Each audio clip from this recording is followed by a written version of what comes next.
The title of the topic is hash function requirements. सबसे पहले इस टॉपिक के ऑब्जेक्टिव्स देखते हैं. After completing this topic, a student will be able to explain what are the requirements for designing hash functions.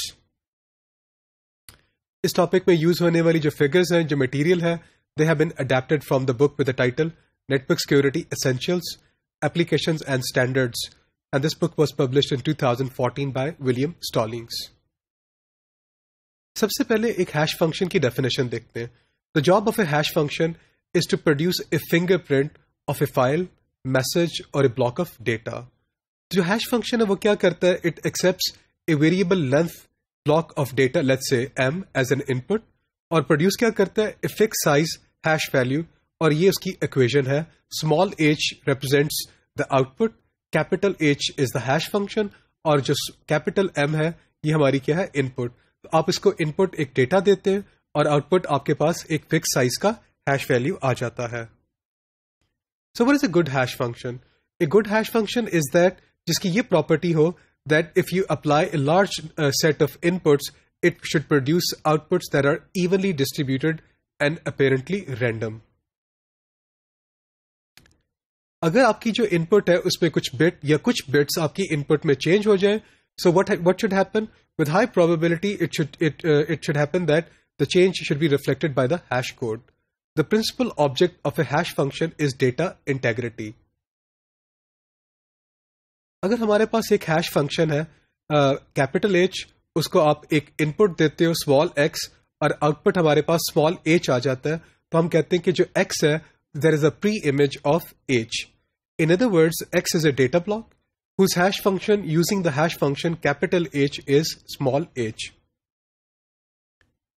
Now because जो capital H है, आपकी जो capital H का जो function है वो many to one mapping करता है. For any given hash value H, there will be in general multiple pre-images. अगर आपके पास x और y दो different input हैं, तो आपका h of x becomes equal to h of y.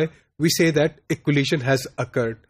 Now, because we are using hash functions for data integrity, तो जो collisions are clearly undesirable. तो हम ये चाहते हैं कि हमारे जो collisions होने चाहिए वो occur नहीं करने चाहिए. Now, to be useful for message authentication, a hash function H must have the following properties. Number one, H can be applied to a block size of any size, right? H should produce a fixed size output.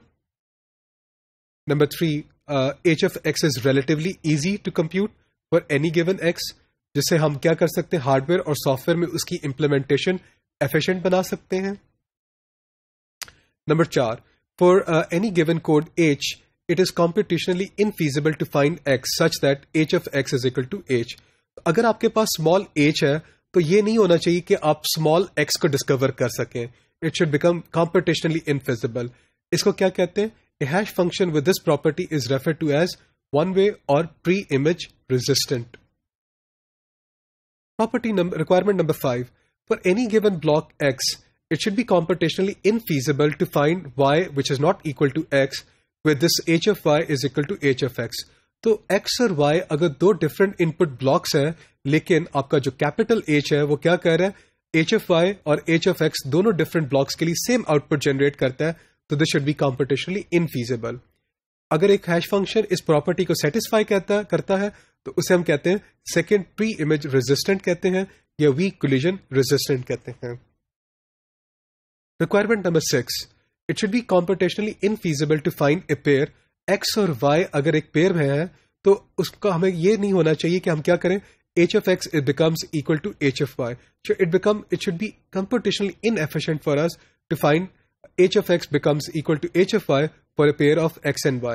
ऐसे hash function जो इस property को satisfy करते हैं उसे हम क्या कहते हैं? स्ट्रॉन्ग कोलिजन रेजिस्टेंट कहते हैं. सो जो पहली तीन प्रॉपर्टीज हैं they are the requirements for a practical application of a hash function to message authentication. तो पहली तीन प्रॉपर्टीज तो लाजमी सेटिस्फाइड होनी चाहिए for message authentication. The fourth property is important if authentication technique involves is use of a secret value such as a key. जो फोर्थ property है जिसे हम क्या कहते हैं? प्री इमेज रेजिस्टेंट है. It is one way property. क्या मतलब है? It is easy to generate a code given a message but virtually impossible to generate a message given a code. तो ये एक वन डायरेक्शन में काम करना चाहिए, टू वे इसका जो डायरेक्शन है वो नहीं होना चाहिए. जो हमारी फिफ्थ प्रॉपर्टी है, it prevents forgery when an encrypted hash code is used. जो एक हैश फंक्शन है that satisfies the first 5 properties in preceding list is referred to as a weak hash function. तो एक ऐसा हैश फंक्शन जो पहली 5 properties को satisfy करता है उसे हम एक वीक हैश फंक्शन कहते हैं. अगर एक हैश फंक्शन 6 प्रॉपर्टी को भी सेटिस्फाई कर रहा है then it is referred to as a strong hash function. जो हैश फंक्शन की जो सिक्योरिटी है इसको अटैक करने के 2 तरीके हैं. Number 1 crypt analysis, number 2 brute force attack. जो क्रिप्ट एनालिसिस अगर आप इस्तेमाल करें एक हैश फंक्शन की स्ट्रेंथ को चेक करने के लिए, so this involves some you need to exploit some logical weakness in the algorithm.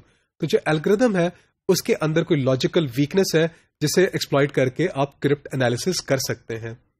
अगर आप ब्रूट फोर्स अटैक की बात करें तो the strength of a hash function against brute force attack depends on the length of the hash code that is generated by the algorithm. जो वो output है small h उसका क्या साइज है.